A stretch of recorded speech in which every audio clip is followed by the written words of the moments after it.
여러분들 갈라디아서 2장 20절 외우시는 분 한번 손 들어보세요. 갈라디아서 2장 20절. 예, 어떤 형제가 와서 그럽니다. 우리나라의 그 유명한 아주 정말 신뢰할 만한 수많은 목사들을 만나서 성경에서 가장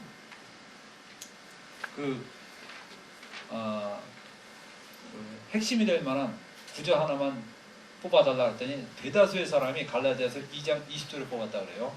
내가 그리스도와 함께 십자가에 못 박혔나니 그런즉 이제는 내가 사는 것이 아니요 내 안에 그리스도께서 사신 것이라. 이제 내가 육체 가운데 사는 것은 나를 사랑하사 나를 위하여 그 자기 몸을 버리신 하나님의 아들을 믿는 믿음 안에서 사는 것이라. 이렇게.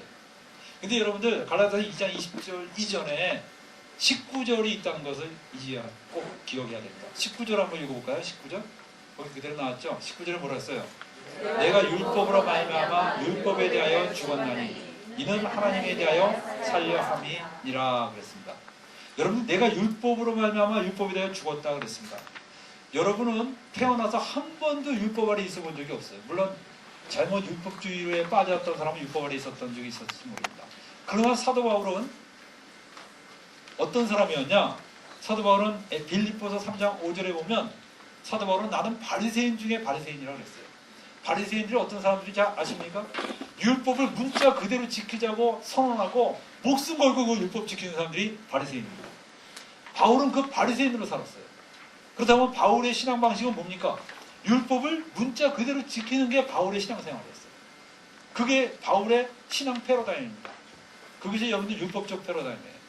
그래서 바울은 정말 이 율법을 얼만큼 잘 지키느냐, 그것이 자기가 하나님께 가까이 가는 것이라고 생각했습니다. 그런데 그 바울이 거기에 대해서 죽었다는 거예요. 그것은 뭡니까? 이젠 신앙생활 방식이 바뀐 것을 의미합니다. 아시겠어요? 그래서 너무나 많은 사람이 19절 방식과 20절 방식이 다르다는 걸 몰라요. 19절에서 뭐냐? 19절은 율법적 패러다임입니다. 나는 율법을 향해서 그동안 살았다는 거예요. 율법 안에서 살았다는 겁니다. 그 율법에서 어떻게 됐다 그랬어요? 바울이. 나는 죽었다 그랬어요. 죽었다. 그 말은 뭡니까? 이젠 그 방식대로 살지 않는다는 거예요. 이젠 새로운 방식으로 산다는 것입니다. 20절이 뭐죠? 그럼 어떤 방식이냐? 바로 20절 방식으로 산다는 거예요. 그래서 저는 오늘 이 시간에 19절과 20절을 갈라서 여러분에게 설명하기를 원합니다. 여러분들 19절은 율법적 패러다임인데 율법주의라는 게 뭐냐? 여러분들 율법주의를 어떻게 정의할까요? 율법주의는 사도 바울이 정의했어요. 갈라디아서 5장 4절을 한번 읽어봅시다. 갈라디아서 5장 4절. 거기 안 써있네요. 거기 한번 써보세요. 갈라디아서 5장 4절 써놓고 다시 한번 읽어볼까요? 갈라디아서 5장 4절. 자, 5장 4절 한번 큰 소리로 읽어봅시다. 시작. 율법 안에서 의롭다함을 얻으려 하는 너희는 그리스도에게서 끊어지고 은혜에서 떨어진 자다. 율법주의의 정의가 뭐냐면 율법 안에서 의롭다함을 얻으려고 하는 것이 율법주의입니다. 아시겠어요? 어떤 게 율법주의라고요? 율법 안에서 의롭다함을 얻으려고 하는 것이 율법주의라는 것입니다. 이것은 율법의 행위로 구원을 받으려고 하는 너희는 그리스도에게서 끊어졌다는 말로 이야기할 수도 있죠. 근데 너무나 많은 사람이 요까지는 동의해요. 율법으로 구원 얻을 수 없다. 율법으로 구원 얻을 수 없다. 그건 동의해요. 근데 문제는 그 이후입니다. 그 이후에 구원은 어떻게 유지할 수 있느냐? 그랬을 때 율법으로 구원을 유지할 수 없다라고까지 말해야지 여러분이 율법주의에 안 빠지는 겁니다.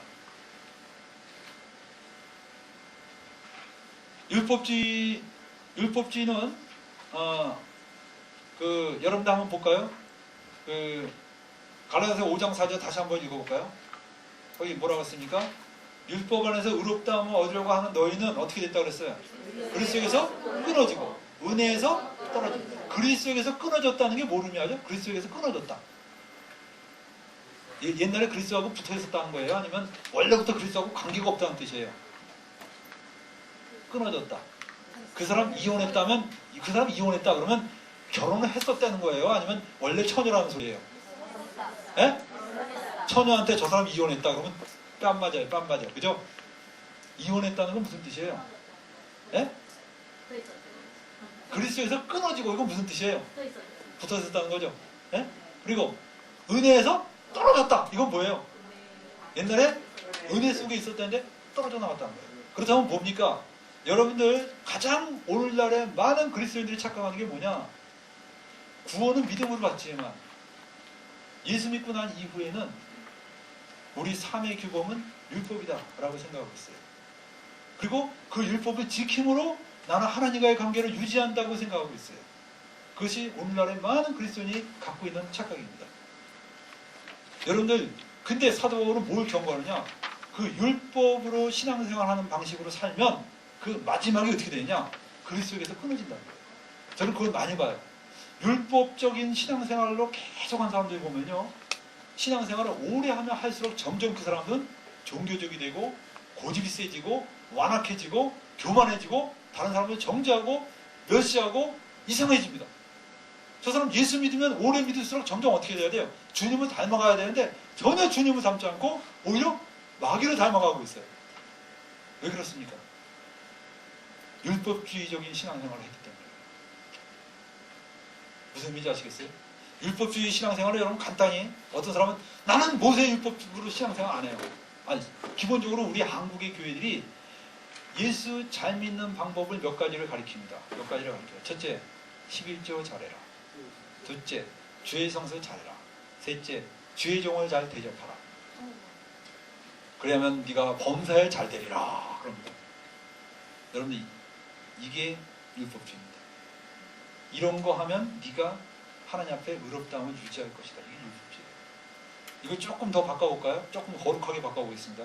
제가 대학교 때 그 성교회를 다닐 때 성교회에서 그 형제들 신앙생활 잘하도록 하기 위해서 뭘 만들어요? 체크리스트를 만듭니다. 체크리스트. 그래서 매일 주일날에 딱 가면요, 일주일 동안의 생활을 체크해요. 첫째, 형제 성경 몇 장 읽었습니까? 그랬을 때 예, 이번엔 요한복음 다 띄었습니다. 할렐루야! 100점. 2번 항목 큐티 몇 번 했어요? 예, 저 7번 했습니다. 아이고 100점 맞으셨네. 전도 월화수목금 토일 한 명씩 매일 했습니다. 할렐루야! 100점. 이런 식으로 점수를 쫙쫙 매겨요. 기도 몇 시간 했죠? 예, 하루에 1시간씩 모두 7일 동안 계속 했습니다. 할렐루야! 형제 이번 주에는 성공적인 삶을 사셨네요. 그 옆에 형제 큐티 몇 번 했어요? 한 번도 못했습니다. 기도 10기도밖에 못했습니다. 형제들이 그럽니다. 주여, 이 형제 요새 왜 그래? 정신 차려. 여러분들 그 체크리스트가 좋아요? 나빠요? 왜 나쁩니까? 참 저렇게 나빠요. 항상 맨날 보면 시험 볼 때 항상 자기가 생각한 대로 안 쓰고 자기 생각과 반대로 쓰는 사람들이죠. 예? 나는 항상 제가 옛날에 이제 우리 반 놈 하나가 한 애가 그냥 수학을 받았는데 수학을 글쎄 20점을 맞아도 20점. 아니 막 찍어도 20점은 넘겠다. 어떻게 왜 20점을 맞냐? 그래서 내가 걔한테 그랬어. 야, 내가 보니까 너는 항상 이 답을 피해서 다니는 것 같다. 내가 너한테 더 점수를 잘 맞는 법을 가르쳐주겠다. 그러니까 얘가 눈을 반짝이면서 어떻게 하냐. 그래서 앞으로는 네가 찍은 것을 피해서 다시 찍어라. 그거를 3번만 반복하면 나머지에 다 점수가 남아있다. 그러니까 이놈이 그냥 눈을 반짝이면서 그러더니 그 다음에 그때 진짜 그렇게 한 거예요. 자기가 찍은 거를 피해서 다시 찍고 찍은 걸 피해서 다시 찍고 그러더니 얘가 입에 거품을 물고 뛰어왔어요. 선생님 말씀대로 했어요.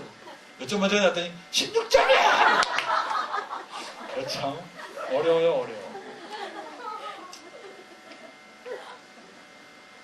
여러분들 그 체크리스트라는 것이 어떻습니까? 체크리스트가 이렇게 그 체크하면 나에게 유익한 점도 많이 있어요. 그죠? 근데 여러분들 체크리스트의 위험이 뭔지 아세요? 체크리스트의 가장 큰 위험이 뭔지 아세요?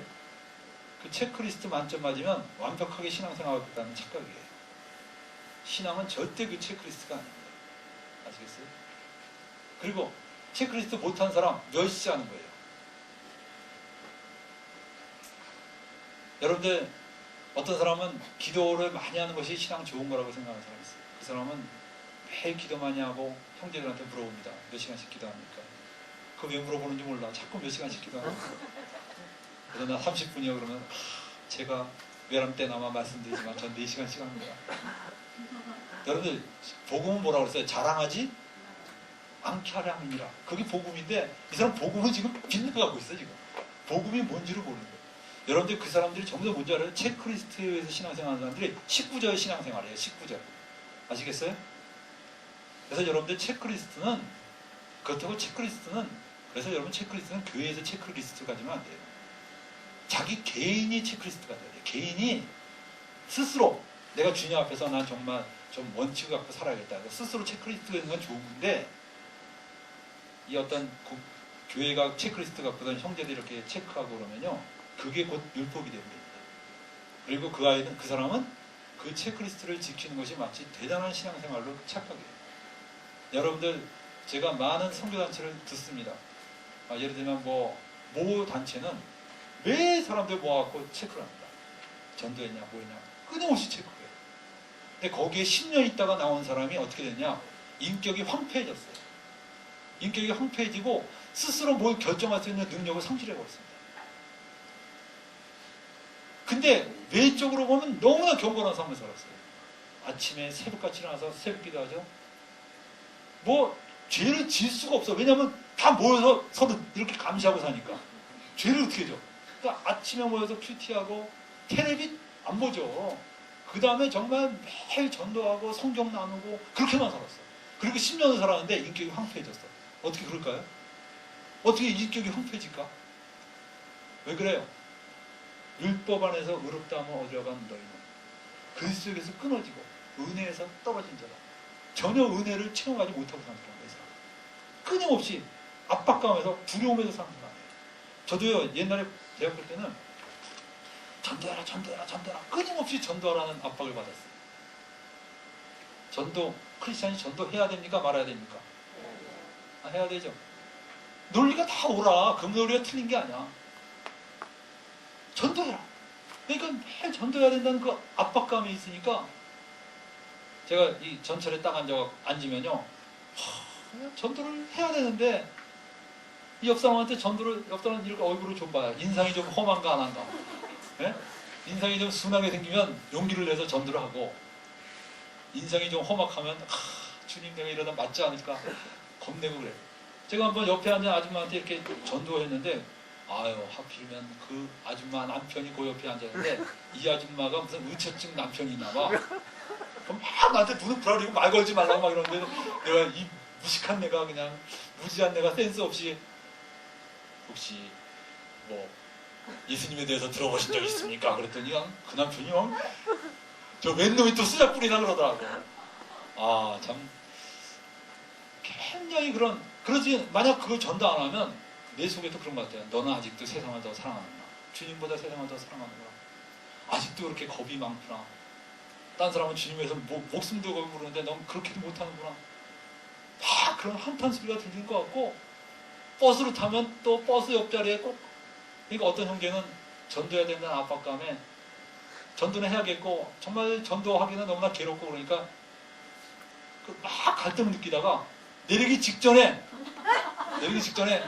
한번 죽는 것은 사람에게 정하신 거죠. 그 외에는 힘 많이 있으니 그래서 딱 내렸대요. 그 사람이 방금 무슨 소리가 울렸는데 천둥이 울린 것 같은데 뭐가 왜 말하는 게 맨날요. 저 사람이 뭐 하는 사람인가. 여러분들 왜 그래요? 자기도 모르게 율법주의에 빠진 거예요. 신앙이라는 것은 많은 사람이 신앙생활은 뭐뭐뭐 하는 게 신앙생활이다 생각하는데 뭐뭐뭐 하는 게 신앙생활이 아니에요. 율법주의입니다. 아시겠어요? 이거를 해야 됩니까? 말아야 됩니까?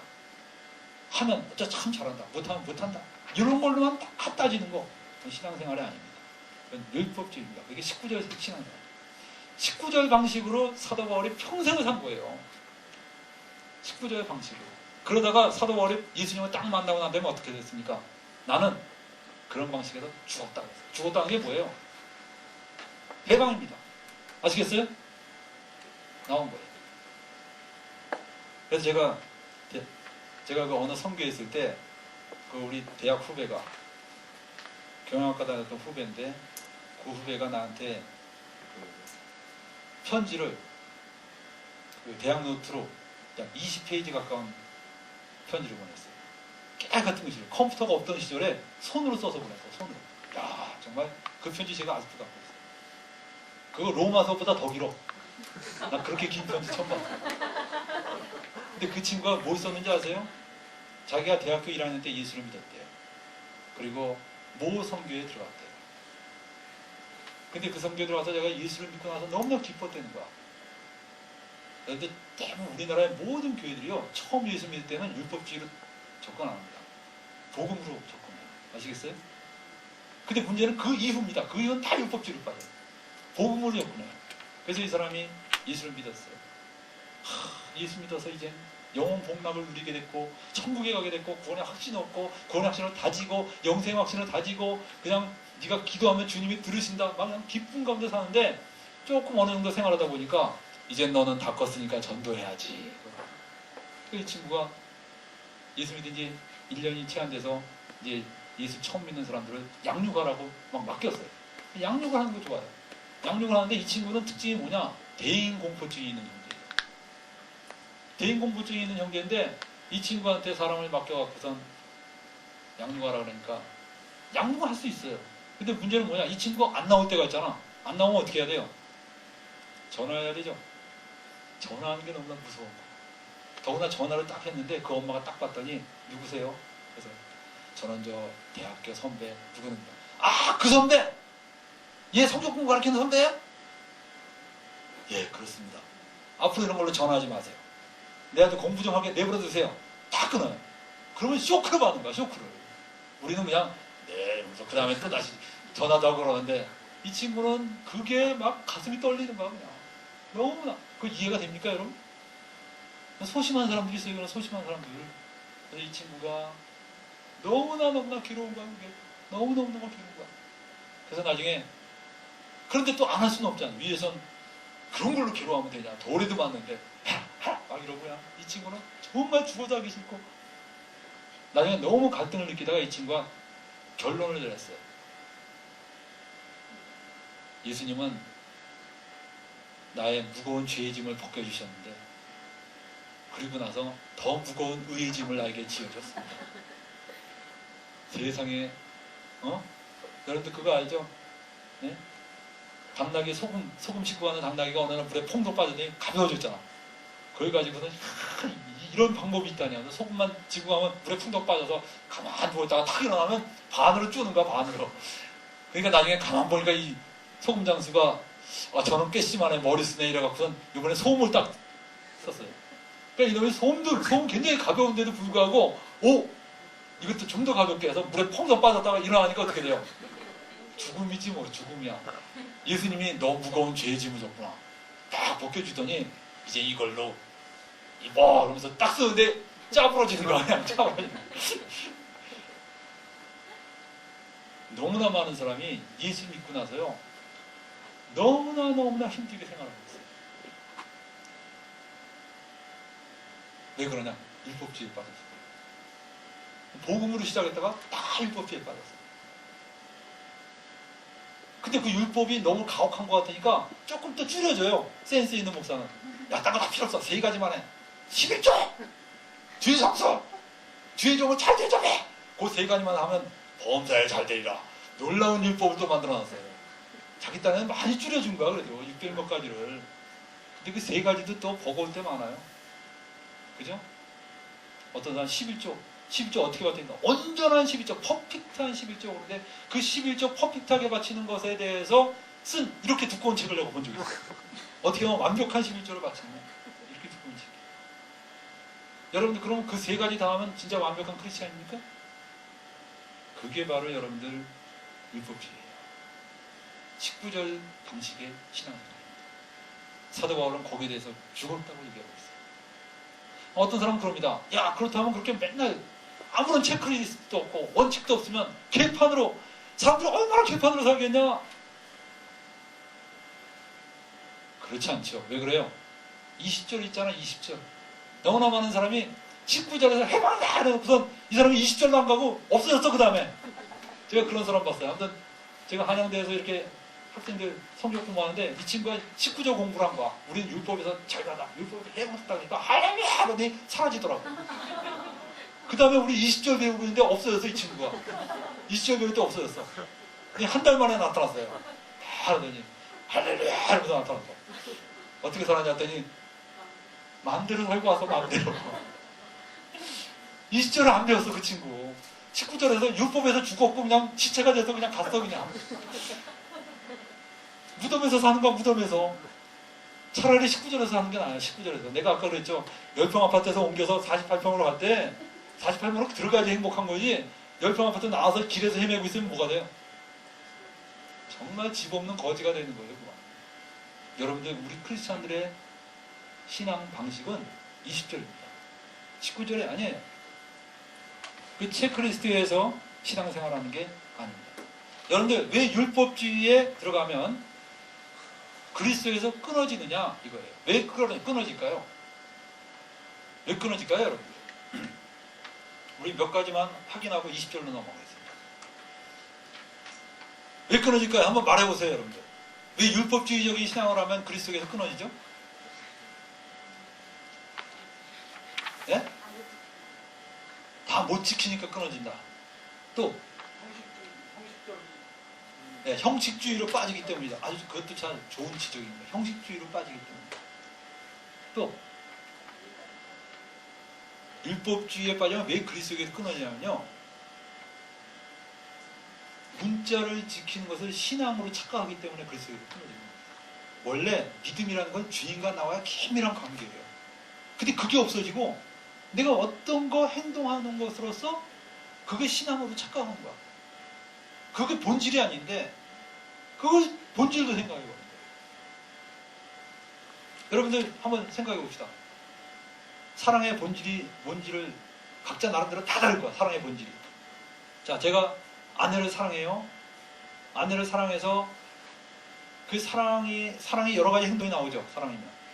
사랑하면 뭐 결혼식 때, 결혼 기념일 때 뭐 장미도 갖다 줄 수 있고 옷도 갖다 줄 수 있고 뭐 이럴 수 있어요. 다 나올 수 있어요.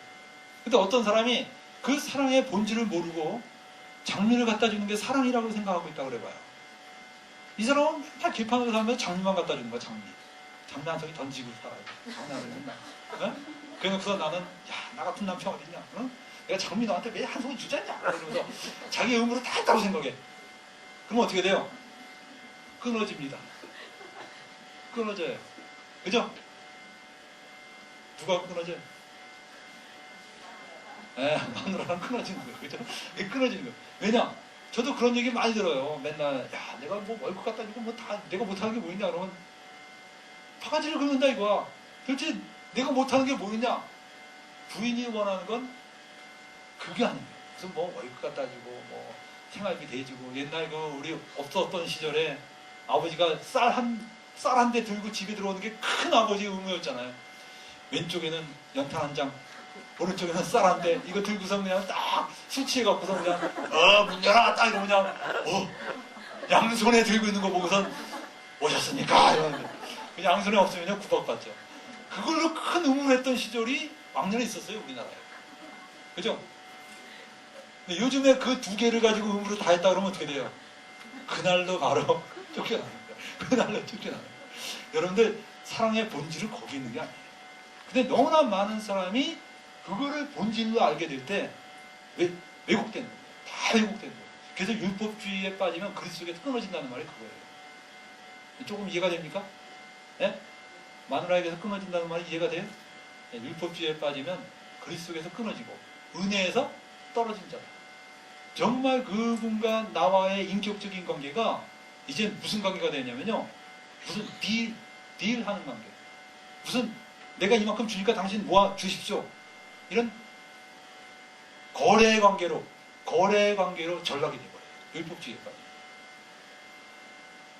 주님은 우리와 거래 관계를 두고 싶은 분이 아니에요.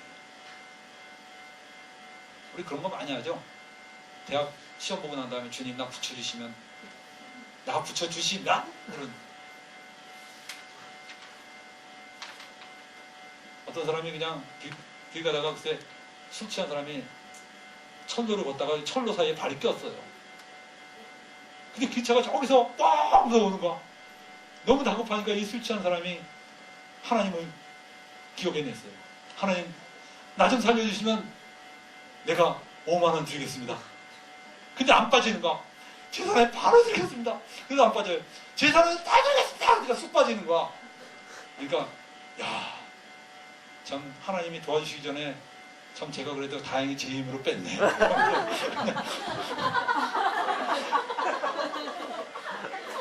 네, 즉시 말을 바꿉니다. 그런데 저는 하나님 사기 많이 당했어요. 저도 대학 들어갈 때 그랬어요. 저 대학만 주면 뭐 이러다가 대학 딱 들어가니까 생각이 달라졌죠.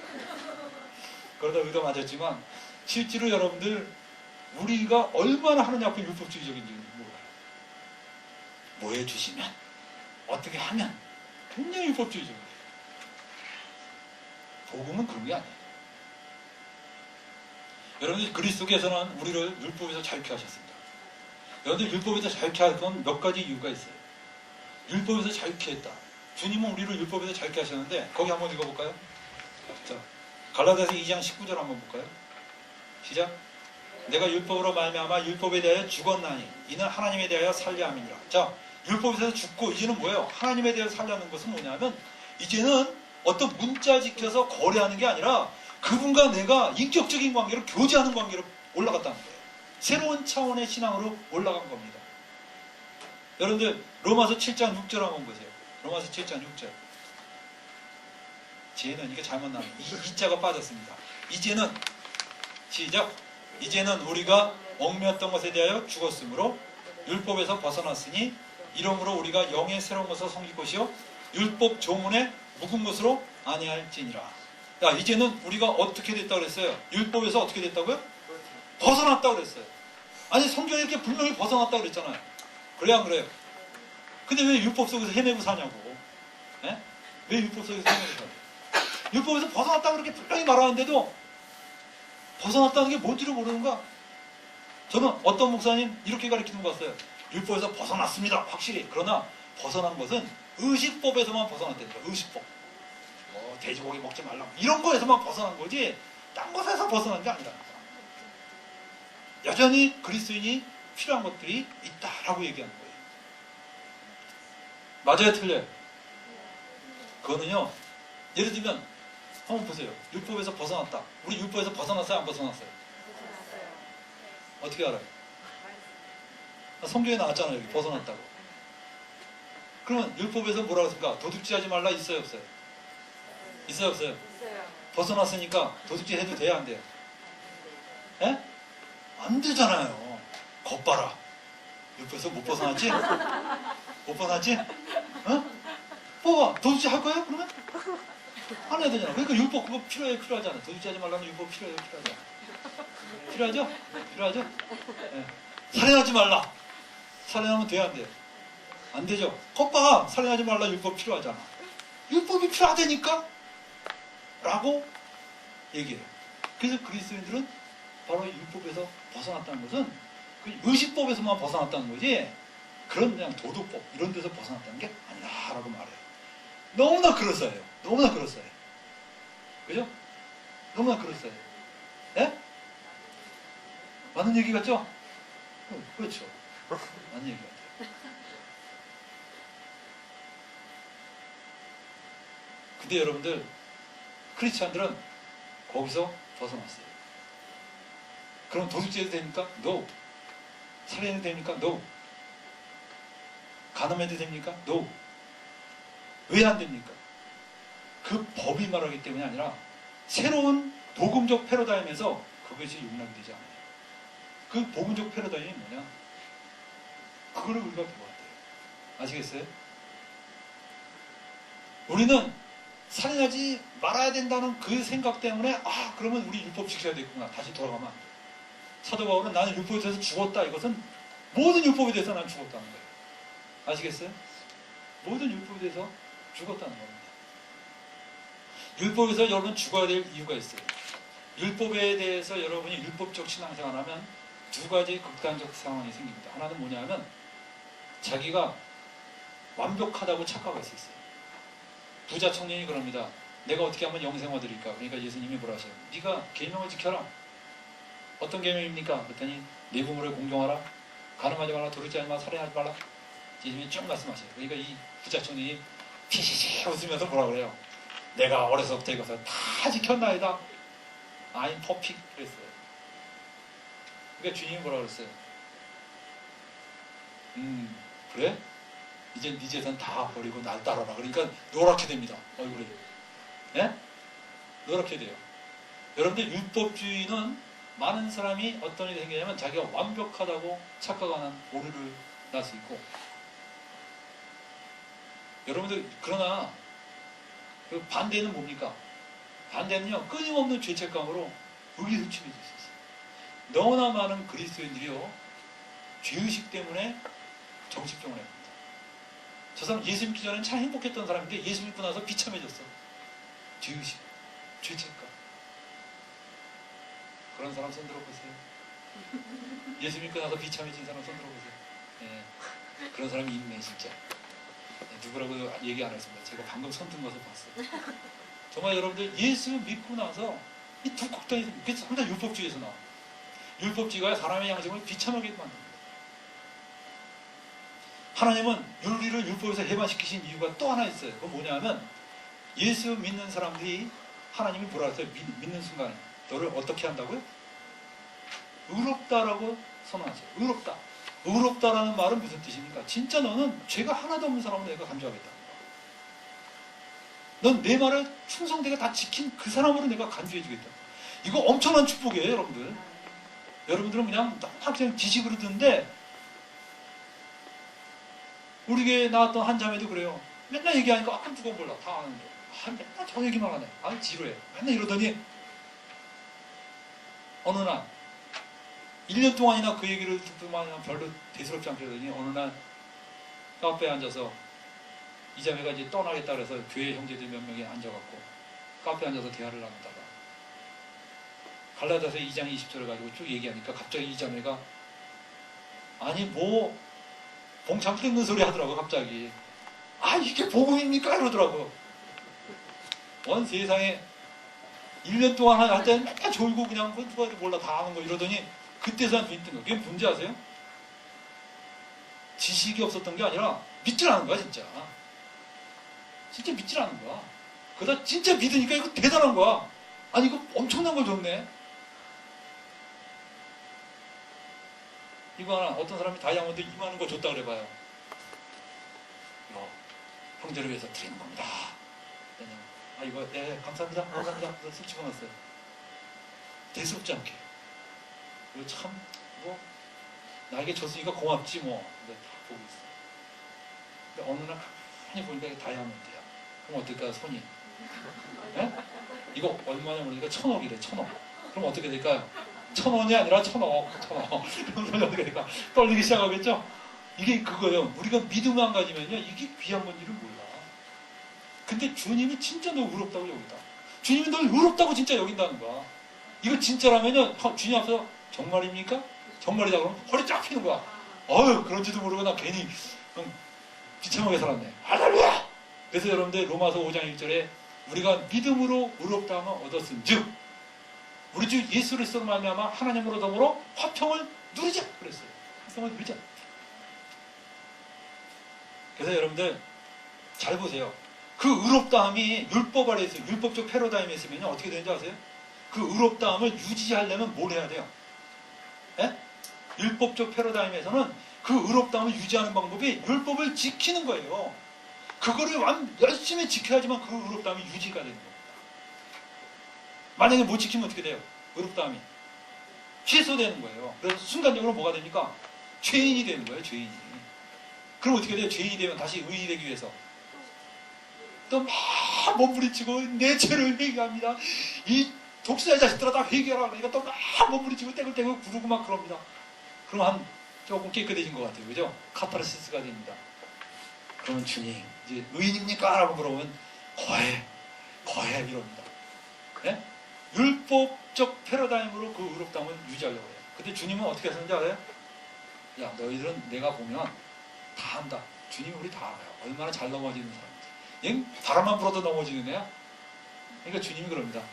괜히 쓸데없는 생각하지 말고 내가 너를 완전히 바꾸겠다. 이 패러다임을 다른 집으로 옮기겠다. 율법적 패러다임에서 너는 건드리면 넘어지면 넘어질 때마다 죄인이 되는 그 상황에서 넌 못 산다. 어떻게 합니까? 나를 해방시키겠어. 어떻게 하냐? 이제는 뭐냐? 너 이제는 설사 네가 죄를 졌다 하더라도 난 너를 정죄하지 않는다. 율법에 대해서 죽임을 당했어. 율법에 대해서 죽임을 당할 때 정죄할 법이 없어. 나를 정죄하는 법이 없어요. 죄와 사망에 벌어서 나를 해방시켰어요. 로마서 8장 1절 한번 보세요. 로마서 8장 1절. 로마서 8장 1절에 뭐라고 나왔습니까? 그러므로 그리스도 예수 하는 자에는 결코 정죄함이 없나니 이는 그리스도 예수 안에는 생명의 성령의 법이 죄와 사망에 벌어서 너를 해방했습니다. 할렐루야! 정죄를 안 당하는 거예요. 왜냐? 법이 없는데 무슨 정죄를 당합니까? 법이 없는데. 아시겠어요? 그리스도인은 죄와 사망에 의해서 해방될 겁니다. 정죄되지 않아요. 새로운 패러다임으로 들어간 거예요. 할렐루야! 여기까지 19절입니다. 그러면 이제 19절에서 여기까지 듣고선 저 집에 가야겠습니다. 아무튼 가면 큰일 납니다. 그 사람 이제 한 1년 후에 만나면 이단이 돼서 나옵니다. 이단이 돼서. 20절로 들어가야 돼요. 아시겠어요? 20절이 뭡니까? 복음적 패러다임이 바로 20절입니다. 20절에 2장 20절 한번 보겠습니다. 2장 20절 뭐라고 나왔습니까? 내가 그리스도와 함께 십자가에 못 박혔나니 그런즉 이제는 내가 사는 것이 아니요 내 안에 그리스도께서 하시는 거다. 여러분들 이제 복음적 패러다임은 뭐냐 하면 어떤 삶의 방식을 하느냐 그런 체크리스트나 그런 문자에서 체크되는 그런 방식이 아니라 예수 그리스도가 내 안에 들어오셔서 주님이 되시는 거예요. 아시겠어요? 이것을 우리는 뭐라냐면 그리스도의 법이라고 합니다. 그리스도의 법. 자, 고린도전서 9장 20절 한번 찾아보세요. 고린도전서 9장 20절. 굉장히 중요합니다. 전부 다 찾아보세요. 고린도전서 9장 20절. 거기다 써놓으세요. 그리스도 법 밑에다가 고린도전서 9장 20절이라고 써놓으세요. 고린도전서 9장 20절.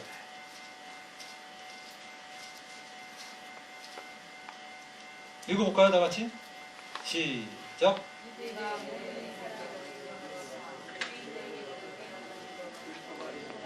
네, 율법 아래에 있는 자들에게는 내가 율법 아래에 있지 아니하나. 사도 바울이 뭐라고 했어요? 나는 율법 아래에 있지 아니하나.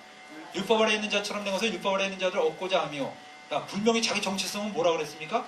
율법 아래에 있지 않다고 그랬어요. 21절 한번 보세요. 율법 없는 자에게는 내가 하나님께는 율법 없는 자가 아니요 도리어 그리스도 율법 아래에 있는 자나. 자기 정체성이 뭐라고 그랬습니까? 그리스도의 율법 아래에 있는 자다 그랬어요. 여기서 사도 바울은 두 가지로 얘기했죠. 율법 아래에 있지 않지만 자기는 어디 아래에 있다고 그랬어요? 그리스도 율법 아래에 있다고 그랬어요. 그리스도의 율법, 여기 그리스도의 율법이라고 그랬는데 실제로 원어로 보면 노모스라고 그래갖고 다 법입니다. 법. 율법 아래에 있지 않고 나는 그리스도의 법 아래에 있다. 이겁니다. 그리스도의 법. 알겠어요? 그리스도의 법. 그럼 그리스도의 법이면 뭐냐? 여기서 우리가 캐션 마크예요. 그죠? 그리스도의 법이 뭘까요? 그리스도의 법. 자, 제가 한번 여러분에게 질문할게요. 그리스도의 법이 뭘까요? 자, 그리스도의 법이 뭐냐? 그러면 자, 이렇게 해봅시다. 저는 제가 이거 율법과 복음 책자를 뭐 10몇 년 전에 냈는데 제가 쭉 하면서 그 율법 복음에서 뭔가가 2%가 부족한 것처럼 항상 느꼈어요. 근데 최근에 와서 주님이 가르쳐 주신 게 그리스도의 법이에요. 그리스도의 법 부분이 아주 보강이 돼야 될 부분을 말씀하셨어요. 그리스도의 법. 그리스도의 법이 뭐냐 이거예요. 그리스도의 법을 제가 한번 물어볼게요. 그리스도의 법은 1번 율법에서 의식법을 빼고 도덕법을 더 추가한 강화한 그런 법이다. 오케이. 손 들어보세요. 그리스도의 법은 율법에서 의식법을 빼고 도덕법에다가 플러스 예수님의 교훈, 사도들의 교훈을 추가한 법이다. 네. 그 다음에 그리스도의 법은 율법 빼고 예수님의 말씀과 사도들의 교훈이다. 손 들어보세요. 네, 내리세요. 여러분들 실제로 만약에 그런 식으로 된다면 결국 율법적 패러다임과 이쪽 패러다임은 똑같은데 내용만 바뀐 것 같아요. 아시겠어요?